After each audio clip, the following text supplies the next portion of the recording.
ये प्रकृति के 3 गुणों वाली इस मेरी दैवी शक्ति को पार कर पाना कठिन है।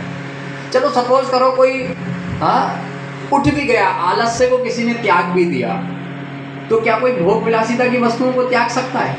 नहीं त्याग सकता। 1% और कोशिश करिए कि किसी ने भोग विलासिता की वस्तुओं को त्याग भी दिया, तो क्या कोई पद प्रतिष्ठा की भावना को त्याग सकता है? नहीं त्याग सकता। तो कहीं ना कहीं किसी ना किसी जगह आकर के जीव क्या हो जाता है? अटक जाता है, हिलक जाता है। इसीलिए भगवान बोल रहे हैं कि इसे पार कर पाना अत्यधिक क्या है? कठिन है। तो पहले तो समस्या है इस श्लोक के अंदर जो बताई गई है कि प्रकृति को पार करना क्या है? कठिन है। लेकिन उसी के साथ साथ इस श्लोक में उसका समाधान भी दिया गया है। देखिए भगवान की कैसी व्यवस्था है कि उन्होंने समस्या के साथ साथ समाधान क्या प्रदान किया है? हाथों हाथ प्रदान किया है। बस आप समस्याओं को ढूंढते जाइए और अपने समाधान को प्राप्त करते चले जाइए, होता चला जाएगा। इसीलिए ये भगवत गीता प्रत्येक जीव के लिए क्या है? महत्वपूर्ण है। और समस्याएं कोई बाहर की नहीं है। जैसे मैंने आपको बताया, आलस्य कोई किसी बाहर की समस्या नहीं है, मेरी स्वयं की समस्या है। भोग विलासिताओं की वस्तुओं को इकट्ठा करना मेरी खुद की समस्या है। पद प्रतिष्ठा अहंकार या विषय वस्तुओं के प्रति अहंकारित भाव को प्राप्त करना मेरी स्वयं की समस्या है। और उसका समाधान भी भगवान ने हाथों हाथ क्या किया है?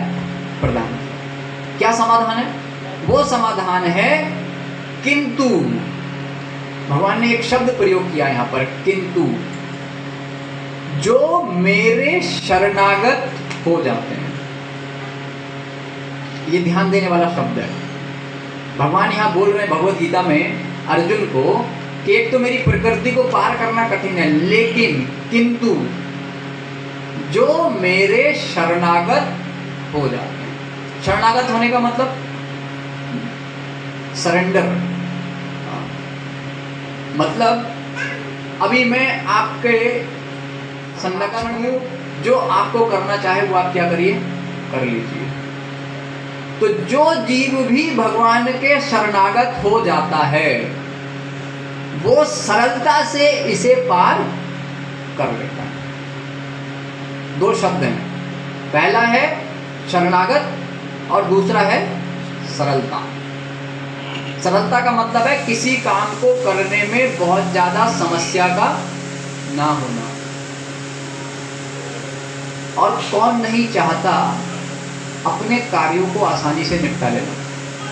हर कोई चाहता ना कि चुटकी बजाओ या कोई जादू की छड़ी घुमाओ और काम एकदम हो जाए, है ना? तो ये इतना आसान भी है, लेकिन उसके लिए भगवान के शरणागत होना पड़ेगा। ये तब संभव है। जब तक जीव भगवान के शरणागत नहीं होगा तब तक ये प्रक्रिया पूरी नहीं। तब तक जीव इन तीनों गुणों में ही क्या रहेगा? उलझा रहेगा, फंसा रहेगा। ये कंडीशन